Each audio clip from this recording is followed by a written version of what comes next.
Assalamualaikum warahmatullahi wabarakatuh. Perkenalkan, nama saya Putri Nadia dengan NIM 28 Baiklah, di sini saya akan menjelaskan terkait teknologi bahan alam, tujuan pemilihan dan penyiapan bahan alam. Satu, sesuai dengan fungsi dan kebutuhan, memilih bahan dengan sifat yang tepat, memastikan produk akhir dapat bekerja atau digunakan sebagaimana mestinya. Misalnya dipilih untuk struktur bangunan karena kuat dan tahan lama. Kedua, meningkatkan kualitas produk, penyiapan yang baik seperti pengeringan, pengawetan, dan pembentukan, membantu menghasilkan produk yang lebih awet, estetis, dan tahan terhadap kerusakan. Ketiga, mencegah kerusakan bahan. Tujuan penyiapan juga untuk menghindari masalah seperti pembusukan, serangan hama, atau retak saat digunakan. Misalnya bambu harus dikeringkan dan diawetkan agar tidak mudah dimakan rayap. 4. Memudahkan proses pengolahan. Bahan yang sudah disiapkan dengan baik lebih mudah untuk dibentuk, dipotong, dirakit, dan didesain. 5. Menghemat waktu dan biaya. Pemilihan bahan yang tepat sejak awal dan penyiapan yang efisien menghindari pemborosan bahan dan biaya produksi. Tambahan karena kegagalan atau perbaikan. 6. Menjaga kelestarian lingkungan.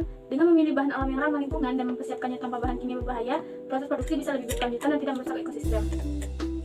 Pemilihan bahan, seleksi spesies, yaitu proses evaluasi yang terjadi pada tingkat spesies mirip dengan seleksi alam. 2. Seleksi usia, misalnya melibatkan penentuan kriteria untuk memilih bibit unggul, misalnya usia bibit, tanaman yang ideal. Seleksi bagian tubuh, bertujuan untuk menciptakan efek visual yang diinginkan seperti memperbesar dan memperkecil bagian tubuh.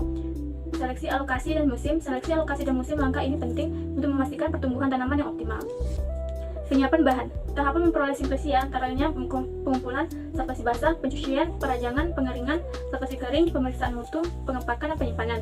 Saplasi basah untuk memisahkan cemaran dari simplesia, pencucian misalnya bagian tanaman yang digunakan dari kotoran, bagian busuk atau tidak berguna dicuci menggunakan air bersih, kadang menggunakan air mengalir agar tidak merusak senyawa aktif. Perajangan dipotong kecil-kecil untuk mempercepat proses pengeringan dan mempermudah penyimpanan. Pengeringan, pada proses pengeringan dapat menggunakan sinar matahari, kering angin, oven, microwave, dan freezer drying. Bahan yang telah dikeringkan sebaiknya disimpan pada tempat yang kedap udara dan pada kondisi yang tidak lembab serta pada suhu yang dingin. Penyimpanan bahan, pengecilan ukuran, semakin halus serba maka semakin pendek tebal lapisan batas. Akibatnya semakin mudah penetrasi penyari untuk mencari zat aktif di dalam bahan dan semakin efektif proses penyarian. Berikut beberapa kerugian yang mungkin terjadi jika bahan terlalu halus. 1. Penguapan minyak atsiri karena banyak sel yang pecah. 2. Zat balas yang sebenarnya tidak larut keluar sel dan mengotori sari. 3. Kecilnya ruang intra dan intraselular mempatkan bahan dan menyumbat perkolator. Rimpang dan biji dengan kandungan amilum tinggi jika cairan menyarinya air atau alkohol berkadar rendah akan mengumpal jika ada pemanasan. Sortasi cutting dilakukan untuk memisahkan benda asing seperti bagian tanaman yang tidak diinginkan atau pengotoran lainnya. Pengepakan tergantung tempat tujuan, cara pengangkutan, perkiraan lama di perjalanan.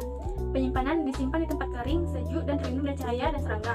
Penting untuk menjaga mutu dan mencegah kontaminasi mikroba atau degradasi zat aktif. Ekstraksi bahan alam, pengertiannya, ekstraksi bahan alam. Pengertian, ekstraksi adalah pengambilan senyawa metabolit sekunder yang menjadi target untuk dipisahkan dari biomasa karena sifatnya yang mengganggu baik dalam penyajian maupun efektivitas khasiat dari bahan aktifnya. Klasifikasi: 1. Super critical feed extraction, 2. Solid liquid extraction, 3. Liquid extraction.